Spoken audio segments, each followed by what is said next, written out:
Davanagere by election ನಲ್ಲಿ ticket ಕೊಡದೆ ಮುಸ್ಲಿಮರಿಗೆ ಮಣ್ಣು ಮುಗಿಸಿದಂತಹ ರಾಜ್ಯ ಕಾಂಗ್ರೆಸ್ ಈಗ ಮತ್ತೊಂದು ಪೆಟ್ಟು ಕೊಡಲಿಕ್ಕೆ ಸಿದ್ಧ ಆಗ್ತಾ ಇದೆ.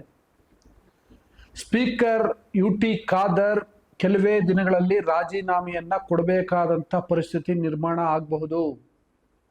ಸ್ಪೀಕರ್ ಯುಟಿ ಖಾದರ್ ಅವ್ರಿಗೆ ಇದೇ ಕಡೆಯ ಅಧಿವೇಶನ ಆಗಬಹುದು. ಮುಂದಿನ ಅಧಿವೇಶನದ ಒಳಗಡೆ ಹೊಸ ಸ್ಪೀಕರ್ ಬರಬಹುದು.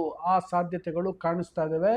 ಒಬ್ಬ ಮುಸ್ಲಿಂ ಸಮುದಾಯದ ನಾಯಕನಿಗೆ ಸ್ಪೀಕರ್ ಸ್ಥಾನವನ್ನು ಕೊಟ್ಟಿತ್ತು ಹಿಂದೆ ರಾಜ್ಯ ಕಾಂಗ್ರೆಸ್.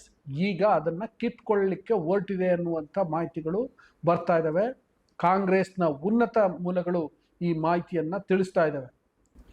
ಮೊದಲೇ ಈಗ ಮುಸ್ಲಿಮರು ಕಾಂಗ್ರೆಸ್ ವಿರುದ್ಧ ಆಕ್ರೋಶಗೊಂಡಿದ್ದಾರೆ. ದಾವಣಗೆರೆಯಲ್ಲಿ ಟಿಕೆಟ್ ಕೊಟ್ಟಿಲ್ಲ ಅಂತ ಬೇಸರ ಮಾಡ್ಕೊಂಡಿದ್ದಾರೆ. ಅದ್ರ ನಡುವೆನೆ ಯುಟಿ ಖಾದರ್ ಅವರನ್ನ ಸ್ಪೀಕರ್ ಸ್ಥಾನದಿಂದ ಕೆಳಗಿಳಿಸ್ತಿರೋದು ಯಾಕೆ ಅನ್ನೋದು ಸಹಜವಾಗಿ ಹುಟ್ಟುವಂತಹ ಪ್ರಶ್ನೆ. ಆದರೆ ಕಾಂಗ್ರೆಸ್ ನಾಯಕರು ಕೊಡ್ತಿರುವಂತಹ ಕಾರಣಗಳೇ ಬೇರೆ. ಪ್ರಮುಖವಾಗಿ 3 ಕಾರಣಗಳನ್ನ ಕೊಡ್ತಾ ಇದ್ದಾರೆ. ಅವು ಯಾವ್ಯಾವು ಅಂತ ಹೇಳ್ತೀನಿ. ಅದಕ್ಕೆ ಮೊದಲು ನಾನು ನಿಮಗೆ ರಿಕ್ವೆಸ್ಟ್ ಮಾಡ್ತೀನಿ, ನೀವು ಇನ್ನೂ ಬುಕ್ಕಿಂಗ್ ಕೆರೆ ಡೈರಿಯನ್ನು ಸಬ್ಸ್ಕ್ರೈಬ್ ಮಾಡಿಲ್ಲ ಅಂದರೆ ಸಬ್ಸ್ಕ್ರೈಬ್ ಮಾಡಿ, ಲೈಕ್ ಮಾಡಿ, ಶೇರ್ ಮಾಡಿ ಮತ್ತು ಬೆಲ್ ಬಟನನ್ನು ಪ್ರೆಸ್ ಮಾಡಿ. ಮೊದಲನೇದಾಗಿ ಯುಟಿ ಖಾದರ್ ಈ ಸಂಘ ಪರಿವಾರದ ಜೊತೆಗೆ ನಂಟಿದೆ. RSS ಬಗ್ಗೆ ಮೃದು ಧೋರಣೆಯನ್ನು ತಾಳ್ತಾರೆ. ಅವರು ಕೂಡ ಈ ಹಿಂದುತ್ವವಾದಿಗಳಿಗೆ ಪರೋಕ್ಷವಾಗಿ ಕುಮ್ಮಕ್ಕನ್ನು ಕೊಡ್ತಾರೆ. ಅವರಿಂದಾಗಿ ದಕ್ಷಿಣ ಕನ್ನಡದಲ್ಲಿ ಕಾಂಗ್ರೆಸ್ ಬೆಳಿಲಿಕ್ಕೆ ತೊಡಕು ಉಂಟಾಗ್ತಾ ಇದೆ. ಅವ್ರದ್ದು ಅಡ್ಜಸ್ಟ್ಮೆಂಟ್ ಪಾಲಿಟಿಕ್ಸ್. ಯುಟಿ ಖಾದರ್ ಅವರ ಅಂಡರ್ಸ್ಟ್ಯಾಂಡಿಂಗ್ ಪಾಲಿಟಿಕ್ಸ್ಗೋಸ್ಕರ ಎಂಟೈರ್ ದಕ್ಷಿಣ ಕನ್ನಡದಲ್ಲಿ ಕಾಂಗ್ರೆಸ್ಗೆ ಹಿನ್ನಡೆ ಆಗ್ತಿದೆ. ಅವರೊಬ್ಬರು ಗೆಲ್ಲಕ್ಕೋಸ್ಕರ ಉಳಿದ ಎಲ್ಲರ ಜೊತೆಗೆ ಅವರು ಕಾಂಪ್ರಮೈಸ್ ಮಾಡ್ಕೊಳ್ತಿದ್ದಾರೆ ಅನ್ನುವಂಥ ಆರೋಪಗಳು ಅವ್ರ ಮೇಲೆ ಇದೆ. ಮತ್ತೆ ಸದನ ನಡೆಸುವಾಗಲೂ ಕೂಡ ಅವರು RSS ಬಗ್ಗೆ ಮೃದು ಧೋರಣೆಯನ್ನು ತಾಳ್ತಾರೆ. ವಿರೋಧ ಪಕ್ಷದವರಿಗೆ ಹೆಚ್ಚು ಪ್ರಾತಿನಿಧ್ಯವನ್ನು ಕೊಡ್ತಾರೆ. ಅದರಲ್ಲೂ ಹಿಂದುತ್ವವಾದಿಗಳಿಗೆ, ಫ್ರಿಂಜ್ ಎಲಿಮೆಂಟ್ ಅನ್ನುವಂಥವ್ರಿಗೆ ಹೆಚ್ಚು ಪ್ರಾಮುಖ್ಯತೆಯನ್ನು ಕೊಡ್ತಾರೆ ಅನ್ನುವಂಥ ಆರೋಪಗಳಿದಾವೆ. ಅದು ಕೂಡ ಒಂದು ಪ್ರಮುಖ ಕಾರಣ ಅಂತೆ. ಎರಡನೇದಾಗಿ ಯುಟಿ ಖಾದರ್ ಮಾಡಿದಂತಹ ಸಭಾತ್ಯಾಗ. ವಿರೋಧ ಪಕ್ಷಗಳು ಸಭಾತ್ಯಾಗ ಮಾಡೋದು, ಪ್ರತಿಭಟನೆ ಮಾಡೋದು, ಬಾವಿಗಿಳಿದು ಪ್ರತಿಭಟನೆ ಮಾಡೋದು ಇದೆಲ್ಲ ಸಹಜ. ಆಡಳಿತ ಪಕ್ಷವನ್ನು ವಿರೋಧ ಮಾಡೋದು, ಸ್ಪೀಕರ್ ಅವರನ್ನು ವಿರೋಧ ಮಾಡೋದು ಸಹಜ. ಆದರೆ ಸ್ಪೀಕರ್ ಅವರೇ ಸಭಾತ್ಯಾಗ ಮಾಡಿದಂಥ ಉದಾಹರಣೆ ಇಲ್ಲಿವರೆಗೆ ಇರಲಿಲ್ಲ. ಯುಟಿ ಖಾದರ್ ಅಂತ ಒಂದು ಮೇಲ್ಪಂಕ್ತಿಯನ್ನು ಹಾಕೊಟ್ರು. ಮೇಲ್ಪಂಕ್ತಿ ಅನ್ನುವಂಥದ್ದನ್ನು ಕೋರ್ಟ್ಸಲ್ಲಿ ಹೇಳ್ತಿದ್ದೀನಿ. ಇದು ಸರ್ಕಾರಕ್ಕೆ ಬಹಳ ದೊಡ್ಡ ಮುಜುಗರವನ್ನು ಉಂಟು ಮಾಡ್ತು. ಮತ್ತೆ ಸಭಾತ್ಯಾಗ ಮಾಡೋದಲ್ಲದೆ ಅಧಿಕಾರಿಗಳು ಸರಿಯಾಗಿ ಉತ್ತರ ಕೊಟ್ಟಿಲ್ಲ ಅಂತೇಳಿ ಚಾಟಿಯನ್ನ ಬೀಸಿದ್ರು. ಮಂತ್ರಿಗಳು ಸರಿಯಾಗಿ ಬರ್ತಿಲ್ಲ ಅಂತ ಸರ್ಕಾರವನ್ನ ತರಾಟೆಗೆ ತೆಗೆದುಕೊಂಡ್ರು. ಇದು ಆಕ್ಚುಲಿ ಸ್ಪೀಕರ್ ಮಾಡಬೇಕಾಗಿರುವಂಥ ಕೆಲಸವೇ.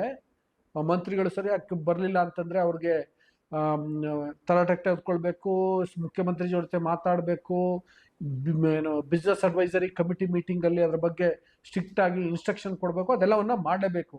ಅದೇ ರೀತಿ ಅಧಿಕಾರಿಗಳು ಉತ್ತರ ಕೊಡದೇ ಇದ್ರೆ ಖಂಡಿತ ಅಧಿಕಾರಿಗಳ ಮೇಲೂ ಕೂಡ ಕ್ರಮಕ್ಕೆ ಆಗ್ರಹಿಸಬೇಕು. ಆದರೆ ಅವರು ಸಭಾತ್ಯಾಗ ಮಾಡಿದ್ರಿಂದ ಸರ್ಕಾರಕ್ಕೆ ಹೆಚ್ಚು ಮುಜುಗರ ಆಯಿತು. ಮತ್ತು ಅವರು ಇದೆಲ್ಲವನ್ನ BSc ಮೀಟಿಂಗಲ್ಲಿ ಹೇಳ್ಬೋದಿತ್ತು, ಅಥವಾ ಬೇರೆ ರೀತಿ ಸಂದೇಶವನ್ನು ಕೊಡಬೇಕಾಗಿತ್ತು. ಅದು ಬಿಟ್ಟು ಓಪನ್ ಆಗಿ ಮಾಡಿದ್ರು, ಅದು ಪ್ರಚಾರಕ್ಕಾಗಿ ಮಾಡಿದ್ರು. ಎಲ್ಲಕ್ಕಿಂತ ಹೆಚ್ಚಾಗಿ ನಾನಿಲ್ಲಿ ಕೂತು ಕಿರಿಕಿರಿ ಮಾಡಿದ್ರೆ ಮಂತ್ರಿ ಆಗ್ಬೋದು ಅನ್ನೋ ಕಾರಣಕ್ಕೋಸ್ಕರ ಮಾಡಿದ್ರು ಅನ್ನುವಂಥ ಆರೋಪ ಅವ್ರ ಮೇಲೆ ಇದೆ. ಅಥವಾ ಆ ರೀತಿ ಅಂದ್ಕೊಳ್ತಾ ಇದ್ದಾರೆ ಕಾಂಗ್ರೆಸ್ ನಾಯಕರು. ಆ ಕಾರಣಕ್ಕೋಸ್ಕರ ಕೂಡ ಅವರನ್ನ ಸಭಾಪತಿ ಸ್ಥಾನದಿಂದ ಇಳಿಸ್ತಾರಂತೆ.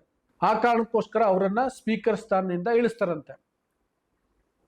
ಮೂರನೇದು, ಯುಟಿ ಖಾದರ್ ದಕ್ಷಿಣ ಕನ್ನಡ ಜಿಲ್ಲೆಗೆ ಹೆಚ್ಚು ಆದ್ಯತೆಯನ್ನು ಕೊಡ್ತಾರೆ, ಉಳಿದ ಭಾಗವನ್ನ ನಿರ್ಲಕ್ಷ್ಯ ಮಾಡ್ತಾರೆ ಅಂತ. ಪ್ರತಿ ಕ್ವಶನ್ ಅವರ್ನಲ್ಲಿ ದಕ್ಷಿಣ ಕನ್ನಡಕ್ಕೆ ಸಂಬಂಧಪಟ್ಟಂತ, ಆ ಜಿಲ್ಲೆಗೆ ಸಂಬಂಧಪಟ್ಟಂತ ಶಾಸಕರು ಹಾಕಿರುವಂತಹ ಪ್ರಶ್ನೆಗಳಿಗೆ ಅವಕಾಶವನ್ನು ಕೊಡ್ತಾರೆ. ಮತ್ತೆ ಮಿನಿಮಮ್ ಒಂದು 4-5 ಜನರಿಗೆ ಅವಕಾಶವನ್ನು ಕೊಡ್ತಾರೆ. ಆದರೆ ಉಳಿದ ಕರ್ನಾಟಕ ಭಾಗವನ್ನ, ಬೇರೆ ಕಡೆಯ ಶಾಸಕರನ್ನ ನಿರ್ಲಕ್ಷ್ಯ ಮಾಡ್ತಾರೆ ಅನ್ನುವಂಥ ಆರೋಪ ಇದೆ. ಈ ಆರೋಪವನ್ನ ಅವರದೇ ಪಕ್ಷದ ಶಾಸಕರು, ಪಕ್ಷದ ನಾಯಕರಿಗೆ, ಮುಖ್ಯಮಂತ್ರಿ ಸಿದ್ದರಾಮಯ್ಯ ಅವರಿಗೆ, DK ಶಿವಕುಮಾರ್ ಅವರಿಗೆ ತಿಳಿಸಿದರಂತೆ. ಸೊ ಅದು ಕೂಡ ಪ್ರಮುಖ ಕಾರಣ.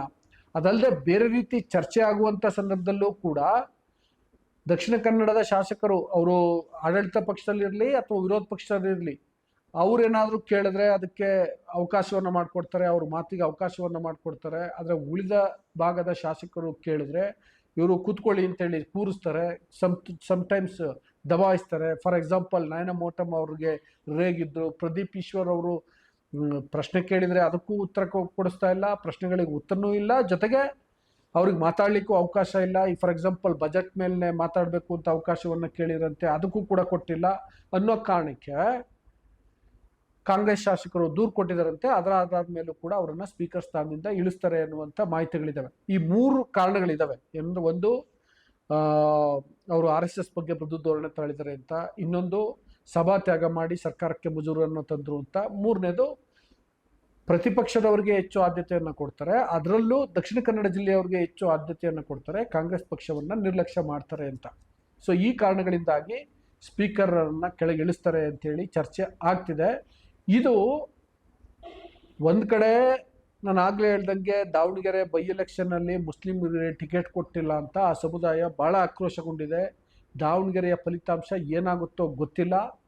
ಅಂಥದ್ರ ನಡುವೆನೆ ಈ ಪ್ರಕ್ರಿಯೆ ಆಗುತ್ತಾ ಅಂದ್ರೆ ಬಹುಶಃ ಬೈ ಎಲೆಕ್ಷನ್ ರಿಸಲ್ಟ್ ಬರುವಾಗೆ ಆಗಲ್ಲ, ಅದಾದ್ಮೇಲೆ ಸ್ಪೀಕರ್ ಅವರನ್ನ ಕೆಳಗೆ ಇಳಿಸುವಂತ ಸಾಧ್ಯತೆಗಳು ಇವೆ ಅಂತೆ. ಇಳಿಸಿ ಎನ್ನುವಂತ ಒತ್ತಡ ಕೂಡ ಇದೆ ಅಂತೆ ಕಾಂಗ್ರೆಸ್ನಲ್ಲಿ, ಅಂದ್ರೆ ವಿಶೇಷವಾಗಿ ಬೇರೆ ಬೇರೆ ನಾಯಕರು. ಅದು ಬೇರೆ ಕಾರಣಕ್ಕಿರ್ಬೋದು, ರಿಷಫಲ್ ಆದಾಗ ಒಂದು ಸ್ಥಾನವನ್ನ ಪಡ್ಕೊಳ್ಳೋ ದೃಷ್ಟಿಯಿಂದ, ಒಂದು ಸ್ಥಾನ ಖಾಲಿ ಆದ್ರೂ ಒಬ್ರಿಗೆ ಅವಕಾಶ ಸಿಗುತ್ತೆ ಅನ್ನೋ ಕಾರಣಕ್ಕೋಸ್ಕರ ಏನೇನೋ ಇರ್ಬೋದು. ಎಲ್ಲಕ್ಕಿಂತ ಹೆಚ್ಚಾಗಿ ಮುಸ್ಲಿಂ ಸಮುದಾಯದ ನಾಯಕರಲ್ಲೂ ಕೂಡ ಬೇರೆ ಬೇರೆ ರೀತಿಯ ಪಾಲಿಟಿಕ್ಸ್ ಇರುತ್ತೆ. ಅದು ಇನ್ನೊಂದ್ಸಲ ಯಾವಾಗಲಾದ್ರೂ ಹೇಳ್ತೀನಿ. ಅದೊಂದು ಕೆಟ್ಟ ಪಾಲಿಟಿಕ್ಸು, ಅದ್ರ ಬಗ್ಗೆ ಇನ್ನೊಂದ್ಸಲ ಯಾವಾಗಲಾದ್ರೂ ಹೇಳ್ತೀನಿ. ನಿಮಗೆ ಅನ್ನಿಸುತ್ತೋ ಅಂತ ನೀವು ಕಮೆಂಟ್ ಬಾಕ್ಸಲ್ಲಿ ತಿಳಿಸಿ. ಜೊತೆಗೆ ಬುಕ್ಕಿಂಗ್ ಡೈರಿಯನ್ನು ಸಬ್ಸ್ಕ್ರೈಬ್ ಮಾಡಿ, ಲೈಕ್ ಮಾಡಿ, ಶೇರ್ ಮಾಡಿ, ಮತ್ತೆ ಬೆಲ್ ಬಟನ್ ಅನ್ನು ಪ್ರೆಸ್ ಮಾಡಿ. Thank you.